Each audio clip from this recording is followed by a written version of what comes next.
Hey guys, welcome to the Kane Audio vlog. It's Friday, so it's time for another Ask Me Anything. Usual rules apply, ask me anything below this video and I'll get back to you in next week's video. Before I get started on last week's video, house admin. I should really think these things through before I hit record. I don't think there's anything major to update. So last week I mentioned I was working on a couple of remixes. Those remixes are now done and submitted, so I'm waiting for clearance on those before I can tell you anything more about them. Hopefully, in fact, there's probably a couple of little tips and tricks I might use from at least one of them, probably both. There's a couple of bits in there I'll try and cover at some point. Other than that, don't think there's anything else to update. No, so I'm going to crack on. Right, starting at the top. Andrew Hollis, Nam, high five. It was a low-pitched noise. Wondering now if it's your PC fans. Right, if it's a low-pitched noise, so anyone who didn't watch last week's video, Andrew was asking about a low-pitched hum noise that was in the background of some of the vlogs. If it's low-pitched, chances are, I was thinking about this the other day, and looking at the floorboards, they run that way to the back of the room, and there's a cavity in one of the walls over there that has the boiler, and obviously it's the winter, so sometimes the heating is on during the day. So I think it might have been that. Talking of vibrations, I'm going to have to take this. I'll be back in a sec. Right, sorry about that. I had to speak to my publisher and it's all good. Right, the low-pitched noise we were talking about. Yeah, so I think I figured out that the floorboards lead to the same kind of structural bit as the boiler, so it might have been that. Whatever. Yeah. So, talking of NAM, Arturia Micro Freak, Behringer Crave and MS-101 Freak looked interesting. Yeah, I like the MS-101. The others I can't remember, if I'm honest. They could be good. I just don't think I really saw anything at NAM that kind of made me go wow. I feel like at the moment, when it comes to synth manufacturers and stuff, there's a lot of great synths out there, but I don't feel like anybody is really pushing the boundaries and making something radical, other than Moog with the Moog 1, which I think is just unbelievable. But yeah, outside of that, I mean, you know, that's probably the first synth since the Sub 37 where I've gone, wow, I need one of them, you know. So yeah, I don't know. And I think I've said this before. I don't know if that's me getting old and just getting less envious of these things or what. Anyway, Outsider Nam, high five. Thank you for the in-depth explanation about background ambience. To clarify, the wind chimes and other weird foley are part of a theme concept. So on that note, I'm off to see if I can't put some of your suggestions into practice. Cool, good luck. Sound design question first though. Your basses in Sosumi and Structures sound kind of wider than average sub, low, mid bass. Did you do that with reverb? That's a good question. Or two of the same wave fine-tuned a tiny bit apart. So the bass line in Sosumi, okay, and the bass line in Structures. Ooh, how did I do that? I did a tutorial on Structures. You'd have thought I would remember what I did. Let me have a look. Mau5trap Structures.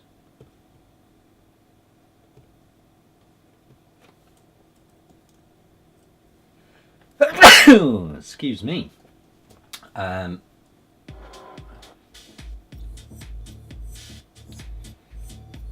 Yeah, the bass line on that is actually the sub element of a synth, I think. And then so sue me.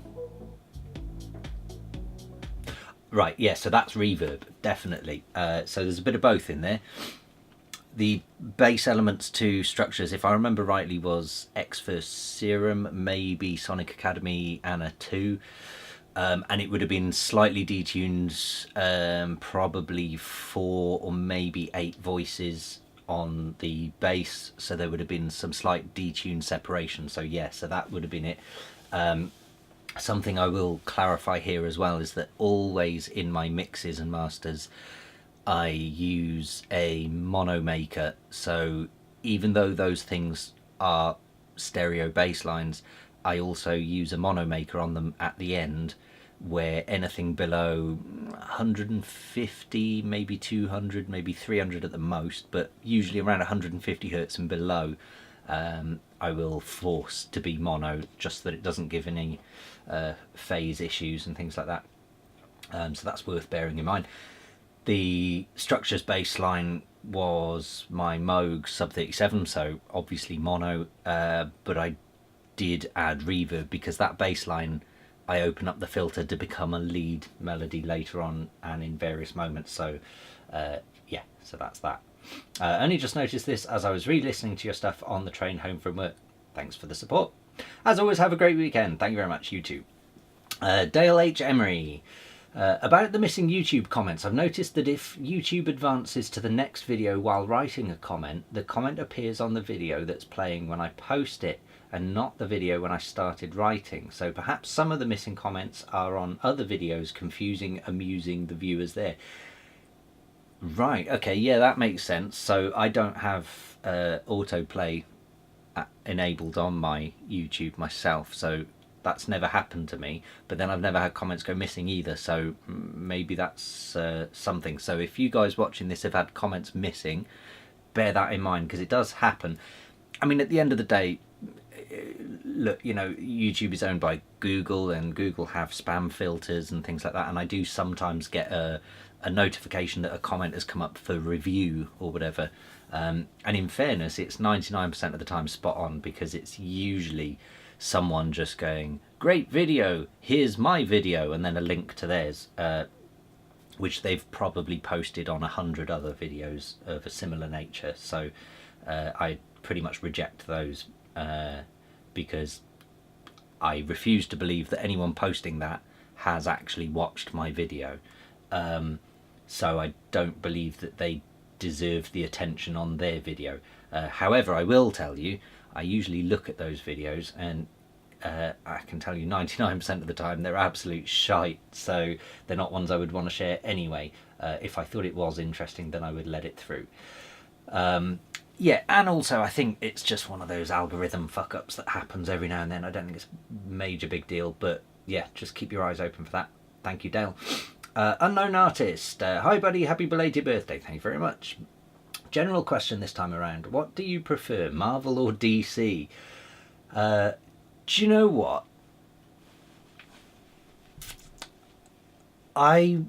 Even though I'm kind of a nerd, and I guess most people would view me as a nerd, I never really got into comics. I think part of the reason for that was the fact that I grew up in a very poor family. We had no money, 6 kids, so 8 of us in a 2-bed house, and so things like comics were, to me, they were seen as really expensive,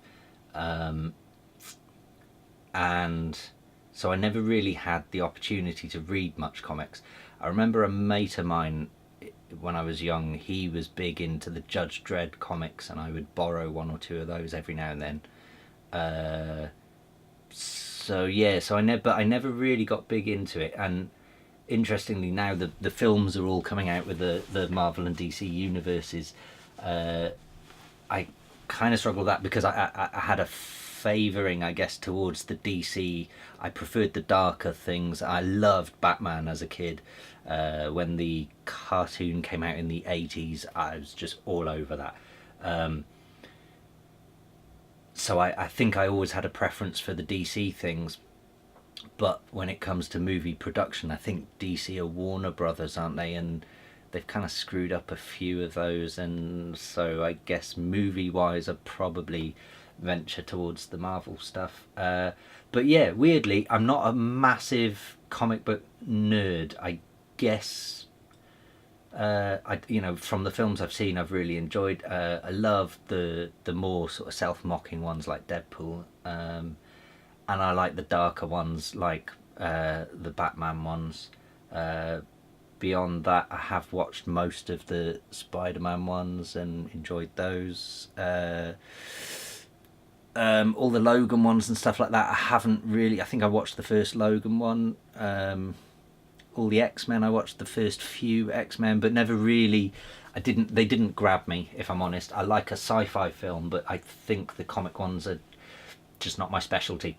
Also, depending on your choice, who's your favourite character? I think I've probably covered that then. Batman. Weird question, but hey ho. Have a good weekend. Looking forward to next week's. Thank you very much. There's a read more. All the best, Nam. High five. Zombo. I personally think Bitwig could use a GUI remake, make it more modern. I've seen a couple of people say that recently. Maybe it's because I'm no good at visual stuff. My ears do all the work for me in my life, and my eyes just get left out. So I've never thought of Bitwig as looking unmodern or dated or whatever. And I don't have any issue with the GUI, to be honest. But I have seen a few people mention that, and I don't know if it's a thing or not. But yeah, I mean, I guess I don't look at it, I don't, they say don't judge a book by its cover. I guess don't judge a door by its GUI. Yeah, that's all I can say on that. Deadly Custard, Cheeky Nam, high five. Thanks for shouting out the podcast. Hope everyone enjoys it. Yeah, so last week I linked into the podcast, the Limitless Vibrations one. Hope you all liked that. I've lost where I was now. Yeah, oh, there we go. On that note, with it being a cheeky Nam, so we're now probably over halfway, but not quite at the end. So I'm going to say a keyword to prove that you are paying attention to these videos. Let's pick a word from something in the suggested videos. It's all car and MMA stuff, which shows what I watch. If any of you guys are into cars and or MMA, and a bit of science actually, I highly recommend the Joe Rogan Experience podcast, because that seems to be most of the things coming up here. So I'm going to say the keyword is BMW, because it's recommending a BMW video here. Right, moving on. Juan Carlos Ivansevich, Nam, high five. BWO Official, Nam, high five. Rod Marconi, Nam, high five. Deadmau5, the Mexican Deadmau5, Nam, and it was the American version of the pronunciation, right, a month later. We're getting there. Great AMA as always, no questions this time from me. The only thing that is happening right now is that I'm moving to Ableton from FL Studio, because I find Ableton better because of the UI, and it has a better workflow in my opinion. Stock samples and plugins are amazing as well. I hope it won't take me long to learn and get used to Ableton. The DAW simply looks super fun and much more enjoyable than FL Studio. Yeah, I never got on with FL Studio. Admittedly, I didn't give it much of a chance, but I just found the sort of user interface and everything it just wasn't for me. However, I recognise that lots of other people love it, so each to their own. Ableton, I find, is just a lot more of a fluid workflow, and Bitwig as well, because it's a very similar workflow. Yeah, so good luck with that. The one thing I will say is take your time. For me, whenever I've changed workstation, which is once every 10 years or so, so obviously I started back in the day on the Ataris. It wasn't much of a transition to... what did I use then? Cubasis Audio Lite, something like that, which was like the very, very first version of Cubase, and then they invented Cubase VST because Steinberg invented the VST at that time. And yeah, so each time I've changed, and I've dabbled with loads of others, but give you a more recent example, when I moved from Ableton to Bitwig, even though the workflow and the processes and everything were very similar in both of those DAWs, for me, I think the transition takes at least 6 months, and bearing in mind I'm full-time on these things because that's my job. So when I first start the transition, I would, for example, do all of my project stuff, and my stuff that needs deadlines would be in Ableton at the time, and then I'd install Bitwig and I'd start playing with Bitwig for maybe a couple of hours a day and just getting my head around everything, and then maybe after a couple of weeks or so I'd maybe get to a point where I'm like, right, okay, I think I can start trying to actually write a track in Bitwig. And then I would find that it just wasn't quite, it's not that it wasn't intuitive, it's that I'm not tuned into it enough.